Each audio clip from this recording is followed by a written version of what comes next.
Episode 59ல பார்த்தீங்கன்னா, நம்ம master mind and psycho வந்து பேசுற மாரி காட்டியிருப்பாங்க. அட கடவுளே! அப்படின்ற மாரி தான் இருந்துச்சு. அதாவது நம்ம பத்மா வந்து போயிட்டு நட்ராஜ்ட்ட வந்து பேசுறாங்க. ஆனா என்ன பேசுனாங்க அப்படிங்கிறத வந்து காட்டியிருக்க மாட்டாங்க. அது ஒரு மாரி மியூட்ல வந்து ப்ளே ஆயிட்டு இருக்கும். அண்ட் கடைசியா அவரு வந்து பார்த்தீங்கன்னா, "நீ வந்து ரொம்ப வேல்யூபிளான பிளேயர். உன் கெரியருக்கு இதுதான் நல்லது." அப்படிங்கிற மாரி சொல்லிட்டு போவாரு. கண்டிப்பா அவரு என்ன நல்ல அட்வைஸா குடுத்துருக்க போறாரு. இவங்களுக்கு ஏத்த மாரி எப்படி வந்து இருக்கிறத வந்து கெடுத்துடலாம் அப்படிங்கிற மாரி தான் அட்வைஸா குடுத்துருப்பாரு.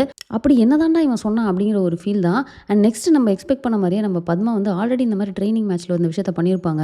என்னன்னா வந்து ஆப்போசிட்ல இருக்கவங்களுக்கு வந்து ஸ்ட்ரைக்கே குடுக்கறது இல்ல. இவங்க வெறும் டாட் பால் இல்லன்னா வந்து சும்மா சிங்கிள் அப்படின்னு சொல்லிட்டு ஆப்போசிட்ல இருக்கவங்கள வந்து எப்படியாவது ரன் அவுட் பண்றது, கேட்ச் குடுக்க வைக்கிறது அப்படின்னு சொல்லிட்டு இந்த ட்ரெய்னிங் மேட்ச்லயே அவங்க பண்ணியிருப்பாங்க தெரியுமா? அதையே தான் வந்து திரும்ப கொண்டு வந்து இங்க பண்றாங்க. சூப்பரா கன்சிஸ்டன்ட்டா வின் பண்ணிட்டு இருந்த நம்ம கேர்ள்ஸ் டீம் பார்த்தீங்கன்னா, இதுல பயங்கரமா வந்து தடுமாறுறாங்க. இன்ஃபாக்ட் தியோவா இருக்கட்டும், எல்லாரையுமே வந்து வந்தோனே ரன் அவுட் பண்றதுன்னு ஏதோ ஒண்ணு பண்ணி அனுப்பி விட்டுர்றாங்க. ஸோ இது வந்து பார்த்தீங்கன்னா, உங்களுக்கு டீம்ல இருக்க எல்லாருக்குமே ரொம்ப ஓப்பனா தெரியுது. இன்ஃபாக்ட் ரங்கனுக்குமே நல்லா தெரியுது பத்மா என்ன பண்ணிட்டு இருக்காங்கன்றத. பட் ஸ்டில் ரங்கன் வந்து கடைசியா தங்கம்ம இறக்குறப்போ, "உன் கையில தான் இருக்கு இந்த டீம் வின் பண்றது" அப்படிங்கிற மாரி அவர் சொல்லி அனுப்புவாரு. நம்ம தங்கம் வந்து சூப்பரான ஒரு மூவ் எடுப்பாங்க. அதாவது கரெக்ட்டா அவங்க அடிச்சுட்டு பத்மாக்கு ஸ்ட்ரைக் குடுக்க வேண்டிய டைமு, அவங்க "வா ஓடலாம், ரன் எடுக்கலாம்" அப்படின்னு சொல்றப்போ, "இல்ல வேணாம் அங்கேயே நில்லு" அப்படிங்கிற மாரி சொல்லுவாங்க. ஸோ அந்த சீன் பார்த்தீங்கன்னா, ஒரு மாரி ஸ்லோ மோல இருக்கும். தங்கம் வந்து "நில்லு பரவால்ல" அப்படின்னு சொல்றது. அந்த சீன் வந்து சூப்பரா இருந்ததுங்க. அண்ட் அடுத்து ஒரு பயங்கரமான ஒரு ஃபன் இருக்குங்க. அதாவது என்னன்னு பார்த்தீங்கன்னா, ஆங்கர் அகாடமில வந்து இந்த மாரி கஷ்டப்படுறவங்களலாம் வந்து எடுத்து இந்த டீம்ல போட்டு, அவங்கள ஒரு பெரிய ஆள் ஆக்கணும்லாம் வந்து ஒரு மாஸ்டர் பிளான் பண்ணிட்டு இருக்காங்களாம். அத வந்து போய் போய் மாதேயன்ட்ட போயிட்டு வந்து ஒருத்தர் கேட்டுருவாரு.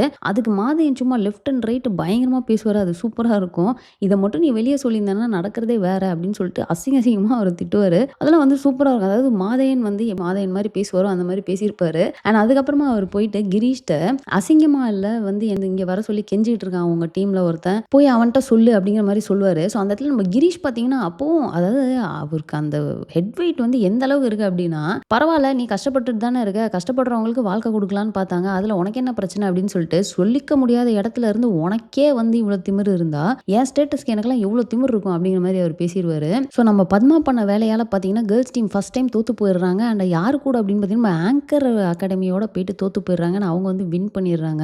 அண்ட் நம்ம பத்மா கடைசியா வேற பார்த்தீங்கன்னா வந்து, "ஏன் எல்லாரும் என்னையவே ப்ளேம் பண்றீங்க?" அப்படிங்கிற மாரிலாம் வேற திரும்ப சீன போட்டு பயங்கரமா ஆக்ட் பண்ணிட்டு இருப்பாங்க. பட் டீம்ல இருக்கவங்கலாம் ரொம்ப தெளிவா, "எங்களுக்கு நல்லாவே தெரியும் நீ வேணும்னே தான் பண்ண" அப்படிங்கிற மாரி அவங்க ஒரு ஸ்டாண்ட் எடுப்பாங்க.